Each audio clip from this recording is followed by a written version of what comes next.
YouTube channel as for Hindi 1 to 1 translation and sentence improvement दोनों बेहद जरूरी। ट्रांसलेशन तो सीखना ही है, साथ में क्या क्या मिस्टेक करते हैं उनको समझना और उनको करेक्ट करना भी आना चाहिए। तभी तो आपकी जो ओवरऑल अंडरस्टैंडिंग और नॉलेज होगी ग्रामर की वो परफेक्ट कही जाएगी। फिलहाल अगर आप चैनल पर नए हैं तो पहला काम आपने क्या करना है, वीडियो को करना है लाइक, चैनल को सब्सक्राइब, शेयर करना है इसे अपने दोस्तों के साथ। और कमेंट बॉक्स में क्या लिखना है मैं थोड़ी देर में बताऊंगा आपको। अगर आपको कोई एक टॉपिक है जिसपे आप चाहते हैं वीडियोस देखना हमारे चैनल पर, तो उसे कमेंट में जरूर डालिए, लिखिए I want a video on और फिर इस टॉपिक का नाम। आइए करते हैं शुरुआत। क्या आपने मुझे कॉल किया? तो देखिए, पहले मैं जो मिस्टेक करते हैं लोग उसके साथ इस सेंटेंस को बनाता हूँ। आपने मुझे कॉल किया, मतलब इंटरोगेटिव है तो डिड से शुरू करते हैं, डिड यू। और पास्ट की बात है, sir did you call to me, question mark. ये ऑफ कोर्स गलत है और ये तो देखते ही आप लोगों में से मैक्सिमम लोगों को समझ में आ गया होगा कि ये सही हो ही नहीं सकता। अब इसमें जो मिस्टेक्स हैं उनको देखते हैं। सबसे पहली बात, जैसे आपने सेंटेंस में डिड का इस्तेमाल कर लिया और वो भी मेन वर्ब के तौर पे नहीं, ये ध्यान रखिएगा। अगर डिड आपका मेन वर्ब है तो फिर बात अलग है। लेकिन अगर आपने बाकी किसी और केस में डिड का इस्तेमाल कर लिया, मान लीजिए नेगेटिव बनाने के लिए, या फिर जैसे इस केस में है हमने इंटरोगेटिव बनाने के लिए डिड का इस्तेमाल किया है, तो आपका जो मेन वर्ब रहेगा वो हमेशा प्रेजेंट प्लूरल में रहेगा। आपका सब्जेक्ट क्या है उससे फर्क नहीं पड़ता। सो कॉल हमारा प्रेजेंट में भी है और लास्ट में एस ई एस नहीं लगा हुआ है तो फिर ये प्लूरल भी है। आई एम श्योर आप सबको याद है कि अगर आप नाउन में एस या ई एस लगाते हैं तो फिर वो प्लूरल हो जाता है, लेकिन वहीं अगर आप वर्ब में एस या ई एस लगाते हैं तो वो सिंगुलर हो जाता है। फॉर एग्जाम्पल, अगर आप कहते हैं गर्ल तो ये एक सिंगुलर नाउन है, और वहीं अगर आप कहते हैं सिंग्स तो ये भी सिंगुलर नाउन है।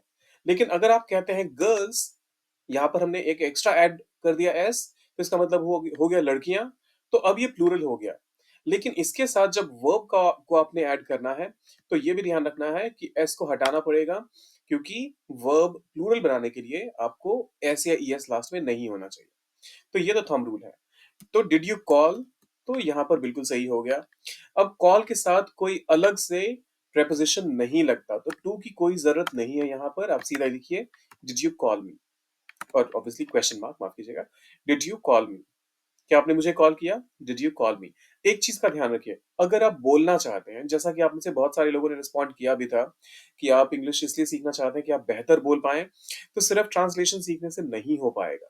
मैं बार बार एक ही स्टेटमेंट को इसलिए रिपीट करता हूं जिससे कि जब भी आप इसे सुने तो आपके जहन में वो रजिस्टर होता रहे, और आप भी साथ साथ रिपीट कीजिए, मेरे साथ रिपीट कीजिए, मेरे साथ बोलिए उस चीज को, तभी इस चीज को आप मास्टर कर पाएंगे। वैसे मैं 1-2 दिन लाइव जाने की भी मैंने कोशिश करी, लेकिन आप लोग जुड़े नहीं। तो लाइव जाने का सिलसिला भी शुरू करेंगे। एक बार पहले 1000 सब्सक्राइबर्स पूरा हो जाने देते हैं, जिससे कि कुछ और फंक्शनैलिटीज होती हैं यूट्यूब की, वो इनेबल हो जाएंगी, और फिर हम लाइव जाना भी शुरू कर देंगे। वो भी हर रोज एक फिक्स टाइम कर लेंगे जिसमें हर रोज आपके साथ लाइव जुड़ा करेंगे। फिलहाल मैं आपके ईमेल का जवाब देना भूल गया, मैं भूल गया। आई फॉरगॉट, अरे ये गॉट हो गया, आई फॉरगॉट। क्या क्या भूल गया? To reply. जवाब देने के लिए आप रिप्लाई का इस्तेमाल कर सकते हैं। आई फॉरगॉट टू रिप्लाई आपके ईमेल का, your email. So I forgot to reply your email. Simple है। अब इसमें क्या मिस्टेक करते हैं लोग? ऑब्वियसली ये गलत है। देखिए, रिप्लाई जस्ट लाइक जब हमने कॉल की बात करी तो मैंने कहा आपसे कि कॉल के साथ टू का इस्तेमाल नहीं होता, लेकिन रिप्लाई एक ऐसा वर्ब है जिसके साथ आपको प्रेपोजिशन लगाना पड़ेगा। या तो आप कहिए आई फॉरगॉट टू रिप्लाई और फुल स्टॉप। अगर आपने सिर्फ इतना कहा तो फिर तो कोई बात ही नहीं है। ये पार्ट पूरा का पूरा अगर मिस है ही नहीं तो फिर तो कोई बात ही नहीं है। लेकिन अगर आप इसके साथ ऑब्जेक्ट डाल रहे हैं, आई फॉरगॉट टू रिप्लाई, तो फिर इसके साथ आपने कहना पड़ेगा to your email. So I forgot to reply to your email. ठीक है। फिर आता है वह बहुत जल्दी थक जाता है। वह ही थक जाता है, और एक जनरल फिनोमेना की बात हो रही है, एक पैटर्न की बात हो रही है। So he gets tired. Gets थक जाता है तो गेट्स टायर्ड। बहुत जल्दी, very fastly. He gets tired very fastly. ठीक है? तो देखिए अ, सबसे जो अचंभित करने वाली चीज़ मुझे पता चली थी जब मैंने पहली बार इस चीज़ के बारे में पढ़ा था, वो ये कि फास्टली करके कोई वर्ड होता ही नहीं है। इंग्लिश डिक्शनरी में कोई वर्ड है ही नहीं, जिसे आप फास्टली कह के बुलाएँ। तो ये नहीं है कि हमने यहाँ पे इसका गलत इस्तेमाल किया। आप फास्टली का इस्तेमाल कर ही नहीं सकते, जो वर्ड है ही नहीं उसका इस्तेमाल कैसे करोगे? तो फास्टली तो गलत है। ये तो बिल्कुल मतलब हो ही नहीं सकता। So it gets tired very fast या फिर आप चाहें तो वेरी क्विकली का इस्तेमाल कर सकते हैं। So it gets tired very quickly. It gets tired very quickly. उसने अपनी माँ के लिए एक सुंदर गहना खरीदा। ये भी एक ऐसी चीज़ है जिसमें मैंने अक्सर मिस्टेक करते हुए लोगों को सुना है। उसने ही खरीदा, बाय होता है प्रेज़ेंट में, तो बाइट कर देते हैं। अपनी एक सुंदर गहना, अ ब्यूटीफुल ज्वेलरी अ, अपनी माँ के लिए, फॉर हिज मदर। अब देखिए, नंबर ऑफ मिस्टेक्स। सबसे पहली चीज़, बायड कुछ नहीं होता। बाय का पास्ट टेंस बॉट होता है, ये तो आप सबको पता है। लेकिन मिस्टेक सिर्फ इतना नहीं है। अगर आपको लगा कि इसको बॉट कर दिया और आपका पूरा सेंटेंस सही हो गया, तो वो सही नहीं है। ही bought a beautiful jewellery. Jewellery जो होता है वो एक अनकाउंटेबल नाउन होती है। ज्वेलरी एक अनकाउंटेबल नाउन है। तो इसके साथ आप कभी भी का इस्तेमाल नहीं करते हैं।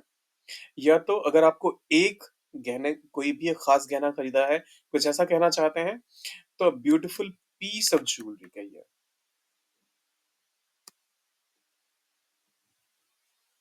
सो ही bought a beautiful piece of jewellery for his mother. ये काफी हद तक वैसा ही है जैसे फर्नीचर। आपको मतलब क्योंकि हम इसको हिंदी में भी इस्तेमाल करते हैं, तो आपको कभी पता ही नहीं चलेगा कि फर्नीचर का प्लूरल तो यार फर्नीचर्स हो सकता है, लेकिन ऐसा नहीं है। फर्नीचर का मतलब होता है जो भी आपके घर में लकड़ी का सामान है, चाहे वो बेड हो, सोफा हो, चेयर्स हो, टेबल हो, तो इन सबको कलेक्टिवली फर्नीचर बोला जाता है। आप ये नहीं कह सकते I have one furniture, I have two furniture या फिर टू फर्नीचर्स, ऐसा नहीं होता। फर्नीचर फर्नीचर ही रहता है। तो similarly a piece of jewellery is fine, but a jewellery is not fine. So he bought a beautiful piece of jewellery for his mother. हमें समय पर पहुंचने की कोशिश करनी चाहिए। हमें कोशिश करनी चाहिए। We should. और कोशिश करने के लिए try. So we should try. क्या किस चीज के लिए कोशिश करनी चाहिए? To reach. और समय पर के लिए मान लीजिए मैं कहता हूं इन टाइम। अब देखिए, we should try to reach in time. हमें समय पर पहुंचने की कोशिश करनी चाहिए। पूरा का पूरा सेंटेंस ग्रामेटिकली सही है। जी हाँ, इन टाइम गलत नहीं है। मैं बताता हूँ ये किस सेंस में लेकिन इसका इस्तेमाल होता है जिससे आपको बेहतर अंडरस्टैंडिंग हो जाए। अगर मान लीजिए आपको एक विंडो दिया गया हो कि चेक इन काउंटर, जैसे मान लीजिए अगर आप फ्लाइट बोर्ड करने के लिए जाते हैं, तो आपको बताया जाता है कि चेक इन काउंटर 10 बजे बजे से लेकर 11 बजे तक खुला रहेगा। एक एग्जांपल के तौर पे कह रहा हूँ मैं। इतनी देर तक हालाँकि चेक इन काउंटर किसी एक पर्टिकुलर फ्लाइट के लिए नहीं खुला रहता। मतलब एक वो तो हमेशा ही ओपन रहता है, but there is a certain window. खैर, हम उसके बारे में अभी डिटेल में डिस्कशन नहीं करेंगे। सो 10 से 11 का विंडो है मान लीजिए। तो 10 बजे से लेकर 11 बजे तक आप कभी भी पहुंचे, तो इसके लिए आप इन टाइम का इस्तेमाल कर सकते हैं। We reached in time.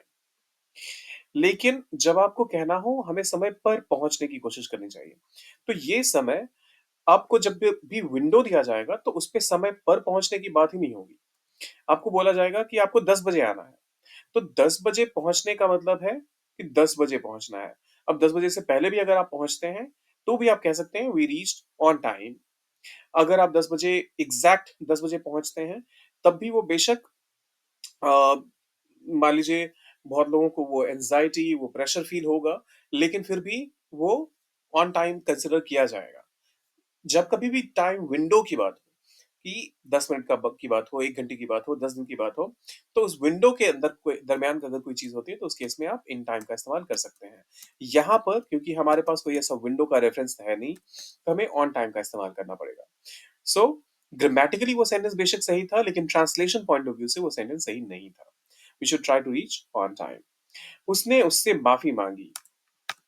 उसने ही माफी मांगने के लिए आप इंग्लिश यूज करते हैं अपोलोजाइज, अपोलोजाइज और उससे हिम। मान लीजिए एक लड़का है जिसने दूसरे लड़के से माफी मांगी, सो ही अपोलोजाइज हिम। अरे पास्ट की बात है ना, तो अपोलोजाइज हिम करेक्ट है?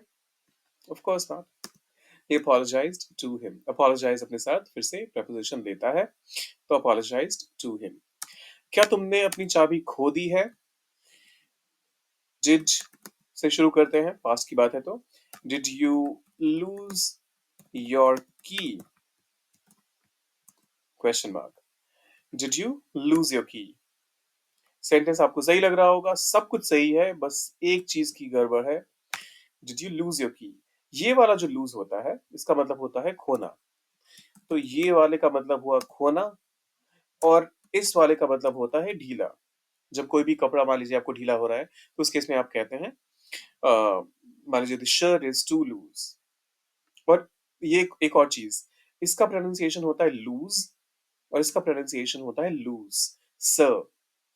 तो इस चीज से भी आपको थोड़ा बहुत आइडिया हो जाएगा।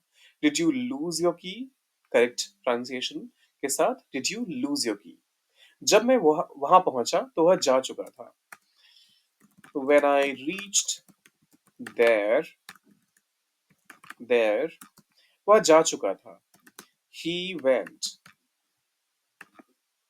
अब देखिए, पहुंचने का काम पहले हुआ या फिर जाने का काम पहले हुआ? तो जाने का काम पहले हुआ। पास्ट में जब दो एक्शंस होते हैं और एक एक्शन पहले हुआ जो कि वो जा चुका था, वो जाने का काम पहले हो चुका है, और मेरे वहां पहुंचने का टाइम बाद में आया, तो ऐसे में जो काम पहले हुआ, जैसे ये वाला काम है, तो उसके साथ पास्ट परफेक्ट का इस्तेमाल होता है। अब आपकी बारी है, इस सेंटेंस को कीजिए करेक्ट, पास्ट परफेक्ट का कीजिए यहाँ पर इस्तेमाल, और डालिए उसे कमेंट बॉक्स में, और जाने से पहले वीडियो को कीजिए लाइक, चैनल को सब्सक्राइब, शेयर कीजिए इसे अपने दोस्तों के साथ। ये चारों चीजें आपके लिए फ्री हैं, लेकिन हम जैसे नए क्रिएटर्स को कर दिए काफी इनकरेज, तो जरूर कीजिएगा। मिलते हैं जल्दी।